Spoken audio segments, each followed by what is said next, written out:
Pemirsa, tunjukkan progres positif pembangunan PSEL di Keramasan Palembang dijadwalkan akan dilakukan uji coba pada awal bulan September 2026 mendatang. Pembangunan PSEL di Keramasan Palembang terus berprogres di atas 89%.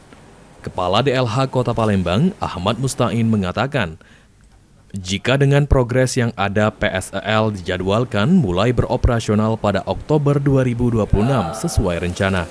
Pada pertengahan bulan Agustus 2026, PSEL akan mulai dilakukan uji coba, di mana sampah sudah mulai masuk ke penampungan dan uji coba pengolahan sampah menjadi energi listrik akan mulai dilakukan pada awal September 2026. Maka kami melakukan patroli begitu masuk musim panas. Jadi 2 hari sekali kita melakukan pembahasan area yang sudah sangat kering. Berencanakan nanti pertengahan bulan Agustus sampah sudah mulai masuk.